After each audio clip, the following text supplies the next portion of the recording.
তাহলে আজকে এরপরে আমরা দেখে নিই চোখের চিত্র কিভাবে অঙ্কন করা যায়। ঠিক আছে, চিত্রটা অঙ্কন করব, তারপরে সেখানে বিভিন্ন অংশ চিহ্নিত করব, কোন অংশকে কি বলে জানবো, তারপরে একটা একটা করে অংশগুলোকে নিয়ে পড়ব। ঠিক আছে, তো প্রথমে একটা চোখের ডায়াগ্রাম আঁকার জন্য প্রথমে একটা গোল আঁকার চেষ্টা করো। ঠিক আছে, এরকম একটা আউটার লেয়ার, একটা গোল আঁকার চেষ্টা করো।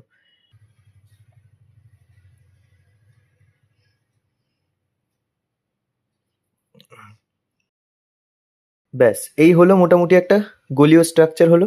এইবার সামনেটা একটু উঁচু করে এইভাবে জুড়ে দাও, একদম এরকম ভাবে।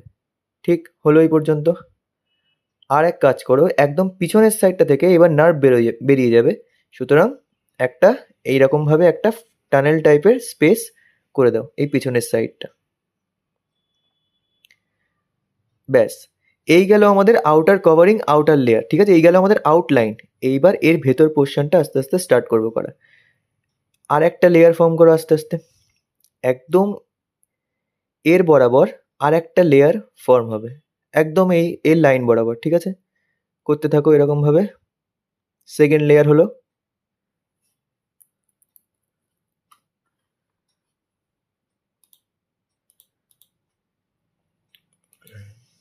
এইভাবে সেকেন্ড লেয়ার ফর্ম করে একদম এই পর্যন্ত, এই টানেল পর্যন্ত নিয়ে আসবে একেবারে।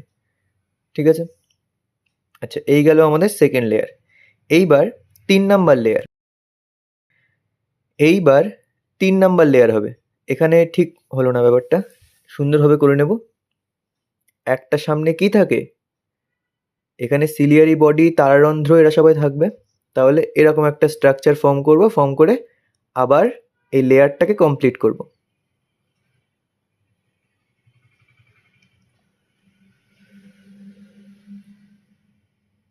ব্যাস, এক সাইড কমপ্লিট হলো।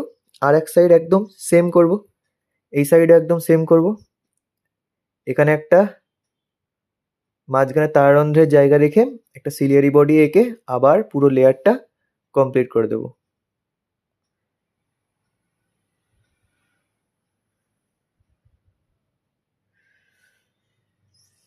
ব্যাস, তাহলে দুই সাইড থেকে এই টানেল পর্যন্ত এনে 3 নাম্বার লেয়ারটাও শেষ করব। তারপরে আমাদের আসবে মেন লেয়ার, যাতে মেন আলোক সুবেদী কোষ আছে, যাতে আমাদের প্রতিবিম্ব তৈরি হবে, রেটিনা। এবার রেটিনাটা অন্য একটা কালার দিয়ে এঁকে ফেলি, একদম সেম লেয়ার বরাবর কমপ্লিট করে ফেলবো।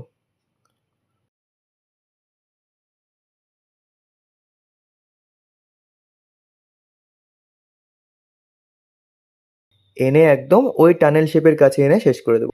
এইবার এই যে টানেলটা বানিয়েছিলাম, এখান থেকে তো স্নায়ু বেরোবে বলেছিলাম। এই টানেলটা কেন বানিয়েছিলাম, স্নায়ু বেরোবে তাই এখান থেকে। তাহলে এই টানেল থেকে, এই রেটিনা কোষ থেকে অপটিক স্নায়ু আসবে, স্নায়ুগুলো বেরিয়ে যাবে।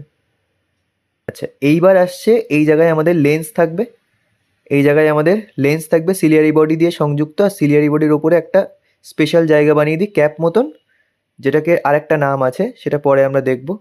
আচ্ছা এটাকে লেন্স করব, লেন্সের একটা আলাদা কালার দিয়ে দিই। লেন্সের একটা colour, let's say yellow colour দিয়ে দিই।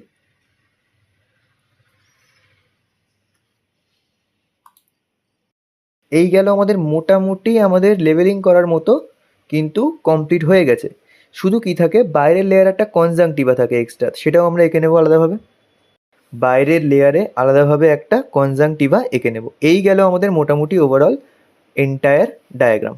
ঠিক আছে, এইবারে কাজ কি পড়ে থাকলো, এর প্রত্যেকটা অংশ লেবেলিং করা। দেখো একদম বাইরের অংশটা, একদম বাইরের অংশটাকে কি বলে বলো, স্ক্লেরা বলে, স্ক্লেরা। ঠিক আছে, একদম বাইরের অংশটা। আর এই বাইরের অংশটা শুরুর দিকে গিয়ে এর নাম কি হয়ে যায়, মানে একদম ফ্রন্টে গিয়ে শুরুর দিকে গিয়ে নাম কি হয়ে যায়, একদম ফ্রন্টে গিয়ে এর নাম হয়ে যায় কর্নিয়া।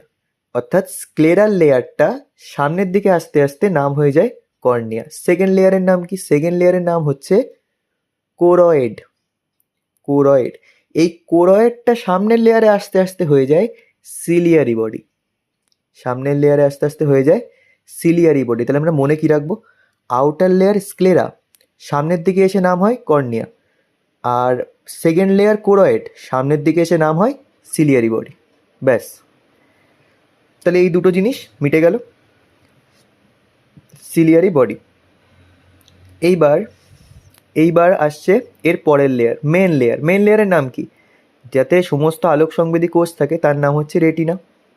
তাহলে আমাদের মেন লেয়ারের নাম হচ্ছে কি? বোঝা যাবে না, একটু মুছে লিখি ঠিক করে, রেটিনা। ব্যাস, এই হলো আমাদের রেটিনা। আচ্ছা, এইবার এইবার যদি আমি এখানে একটা অক্ষ ধরি, মানে বলতে চাচ্ছি এইটা আমাদের চোখের একটা অ্যাক্সিস ধরছি, এই বরাবর আলো সব থেকে ভালো আসছে লেন্সের মধ্যে, তাই তো আসছে? লেন্সের মধ্যে দিয়ে এই বরাবর, মিডিল বরাবর আলো সব থেকে ভালো আসছে। তাহলে একদম যে বরাবর আলো সব থেকে ভালো আসছে সেই পয়েন্টটা, এক্স্যাক্ট সেই পয়েন্টটা যেখানে মেন আলো এসে পড়ছে সোজাসুজি, সেই পয়েন্টটাকে বলে পিত বিন্দু। পিত বিন্দু, ঠিক আছে? আচ্ছা, এখানে কি কোন কোষের সংখ্যা অনেক বেশি থাকে, ঠিক আছে? আর যেখানেই অপটিক স্নায়ু মিলিত হয়ে চলে যাচ্ছে, বাইরে বেরিয়ে যাচ্ছে, সেখানে না কোনো আলোক সংবেদী কোষ থাকে না, অর্থাৎ এখানে আমাদের কোনো সেইভাবে প্রতিবিম্ব তৈরি হয় না। এই জায়গাটাকে বলে অন্ধ বিন্দু। গেল। আচ্ছা, এইবার দেখো একদম বাইরের এই যেটা এঁকেছি, একদম আউটার লেয়ার, সেটাকে কি বললাম? কনজাংটিভা। আমরা রোগের নাম শুনেছি কনজাংটিভাইটিস, একটা রোগের নাম হয়। আইটিস মানে দেখো, যে কথাটার সাথে আইটিস যুক্ত থাকবে না, অর্থাৎ প্রদাহকে বোঝায়, ঠিক আছে? কনজাংটিভাইটিস মানে কনজাংটিভার প্রদাহকে বোঝাবে, ঠিক আছে? গ্লোমেরুলোনেফ্রাইটিস মানে গ্লোমেরুলাসের প্রদাহকে বোঝায়। আচ্ছা, এই যে সিলিয়ারি বডির এই সামনের পোর্শনটা, এটাকে বলে আইরিশ। আর এই যে আইরিশের মধ্যবর্তী জায়গাটা, যেটা আর কি কমা বাড়া হয় আর কি, অর্থাৎ যেখান থেকে আলো কতটা ঢুকবে কতটা কম ঢুকবে নিয়ন্ত্রিত হয়, তাকে বলে তারারন্ধ্র। অর্থাৎ দুপাশে দুটো আইরিশ, আর মাঝখানে আইরিশের যে অংশটা আলোর আগমনকে নিয়ন্ত্রণ করে, সেটা হচ্ছে তারারন্ধ্র। রন্ধ্র মানে ছিদ্র, তাহলে এই ছিদ্র দিয়ে আলো আসা নিয়ন্ত্রিত হয়।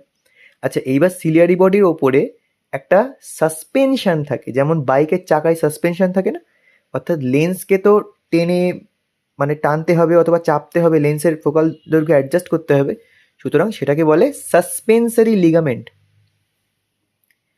অর্থাৎ লেন্সকে যদি দু সাইড থেকে টেনে ধরি বা চেপে দিই, লেন্সকে ফোকাস দৈর্ঘ্য অ্যাডজাস্ট করে আমাদের প্রতিবিম্ব তৈরি করার সময় তো একটা স্প্রিং থাকতে পারে দু সাইডে, তাই না? যেমন বাইকের চাকায় স্প্রিং থাকে, সেটা হচ্ছে কি? সাসপেনশন থাকে। তাহলে এই দুটো কি? Suspensory ligament, suspensory ligament. আচ্ছা, এইবার একদম বাইরের প্রকোষ্ঠে, লেন্সের দু সাইড আছে, তো বাইরের সাইডের প্রকোষ্ঠে যে লিকুইড থাকে, যে তরল পদার্থ থাকে, সেটাকে বলে অ্যাকুয়াস হিউমার। আর লেন্সের ভেতরের প্রকোষ্ঠে যে লিকুইড থাকে তাকে কি বলে? ভিট্রিয়াস হিউমার, ঠিক আছে? লেন্সের ভেতরের সাইডে যেটা থাকে সেটা হচ্ছে ভিট্রিয়াস হিউমার। বাইরেরটা অ্যাকুয়াস হিউমার আর ভেতরের সাইডেরটা ভিট্রিয়াস হিউমার। আচ্ছা, আচ্ছা, মেন জিনিসটাই বাকি আছে, আমাদের লেন্সটাই তো লেখা হয়নি। তাহলে এটা আমাদের লেন্স, যাকে ধরেই আমরা সব কিছু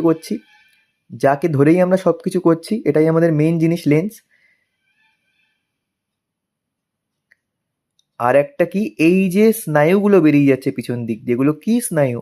অপটিক স্নায়ু। চোখ থেকে আসছে যখন অপটিক স্নায়ু, অপটিক্যাল মানেই চোখ, চোখের সাথে জড়িত কথাটা, তাহলে অপটিক স্নায়ু চোখ থেকে বেরিয়ে যাচ্ছে।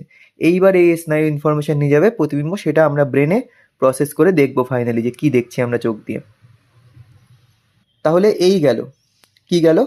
এই গেল আমাদের চোখের ডায়াগ্রাম। এটা কিন্তু ভেরি ভেরি ভেরি ইম্পর্টেন্ট, পরীক্ষায় প্রায়শই ডায়াগ্রামটা দিয়ে থাকে, ঠিক আছে? কিছু কিছু ডায়াগ্রাম পরীক্ষায় ভীষণ ইম্পর্টেন্ট থাকে, যেমন তার মধ্যে one of the important diagram এই যে মানুষের চোখের ডায়াগ্রাম, 5 মার্কস প্রায় কনফার্ম নাম্বার, ঠিক আছে? যদি এইভাবে এঁকে আসতে পারো। ডায়াগ্রাম শুড বি সায়েন্টিফিক, বেশি শেড ফেড করে কোনো লাভ নেই, ডায়াগ্রাম এমনভাবে করবে যাতে প্রত্যেকটা অংশ তুমি চিহ্নিত করতে পারো।